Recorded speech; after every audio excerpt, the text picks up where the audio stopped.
Nous avons trois personnes en Dieu. Il y a les enfants, il y a les jeunes et il y a les adultes.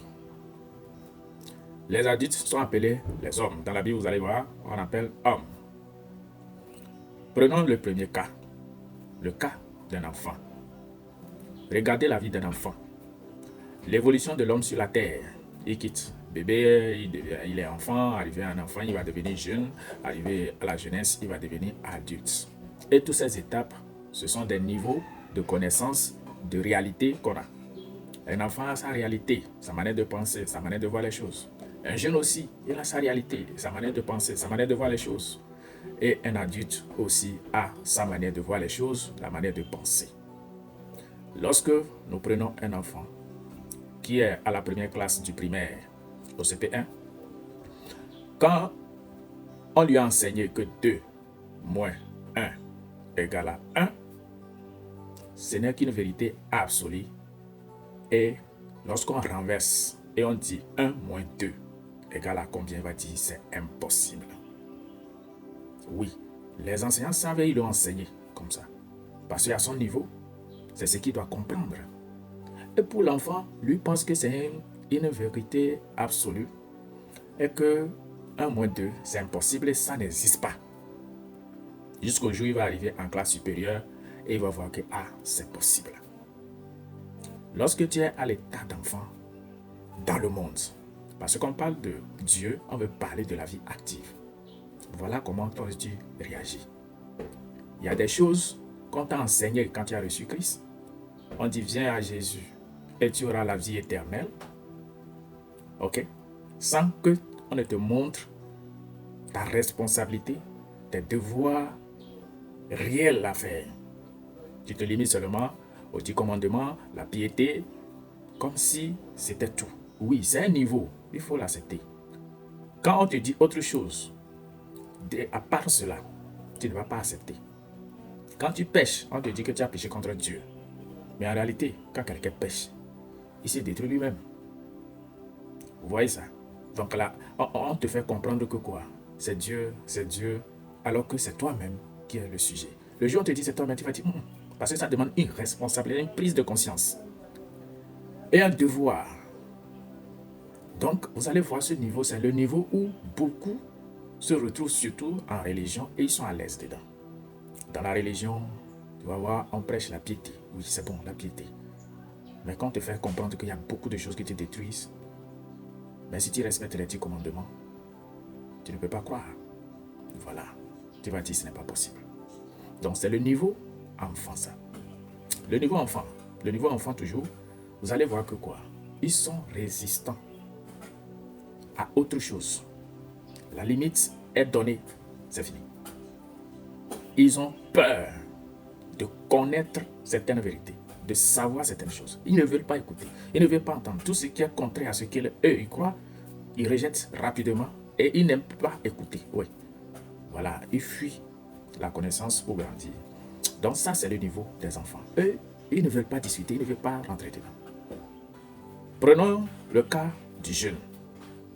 Les jeunes en Dieu, eux, ce sont ceux qui ont l'esprit un peu élevé, ils comprennent certaines choses, ils ont appris certaines choses, et ceux qui croient, quand ce n'est pas comme ça, ils combattent ça.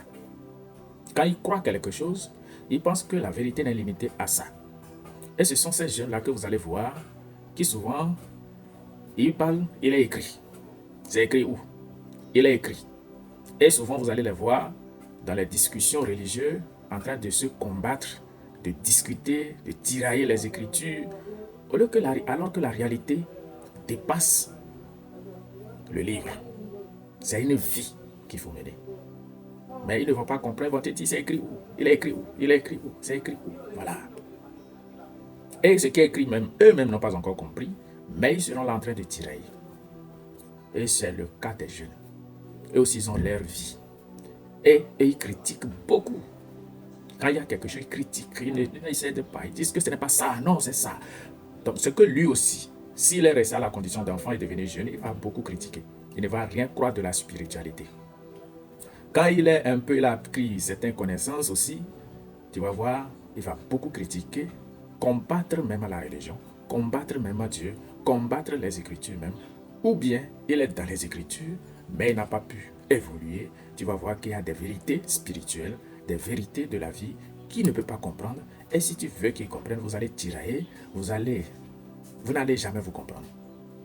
Oui, et il critique beaucoup. Et dans cette jeunesse en Dieu, il y a des gens même qui ont quitté la religion parce qu'ils ne comprennent pas affaire de Dieu, ils ne comprennent pas. Et ils ont quitté. D'autres se sont retrouvés dans le monde, d'autres même ne vont plus à l'église, d'autres même sont retournés derrière pour mener leur vie. Pourquoi? Parce que, arrivé un moment, ils ne comprennent plus rien. Ok? Donc, leur esprit bouge. Vous comprenez? Ça bouge, ils critiquent beaucoup. Donc, une partie de ces jeunes sont retournés. Ils ont rebroussé chemin pour retourner dans le monde. Et une partie de ces jeunes sont dans l'église, mais qui critiquent aussi, qui sont dans les Écritures. Il écrit, et il combat toujours les gens sur l'affaire de Bible. Je connais la Bible, j'ai appris à lire la Bible, j'ai fait la théologie. Voilà, il écrit, et tu vas voir tout ce qu'il dit, ce sont des choses qu'ils n'ont pas vécues. Ils n'ont pas vécu. Mais ils ont lu, on leur a appris, ils ont été à l'école de dimanche, ils ont appris, on leur a dit des choses, voilà. Et ils croient cela, c'est avec ça qu'ils vont combattre les gens, discuter, critiquer. Quand ce n'est pas comme ça, ils ne veulent pas accepter. Voilà. Donc, dans le cas des jeunes, il y a deux catégories. Ceux qui sont encore en Dieu, mais qui critiquent parce que les choses ne sont pas encore claires pour eux. Et ceux qui sont sortis même de l'église, ou bien de la maison de Dieu, pour combattre l'église. Maintenant, allons dans le cas des adultes, des matures, des gens matures, ce qu'on appelle hommes. Pour ce qu'on appelle hommes, lorsque nous lisons 1 Corinthiens 13, verset 11, voici ce qui est écrit. Quand j'étais enfant, je parlais comme un enfant. Je pensais comme un enfant. Je raisonnais comme un enfant. Quand je suis devenu homme, j'en ai fini avec ce qui était de l'enfant. Vous voyez? Donc, être enfant, être jeune, ce sont des niveaux.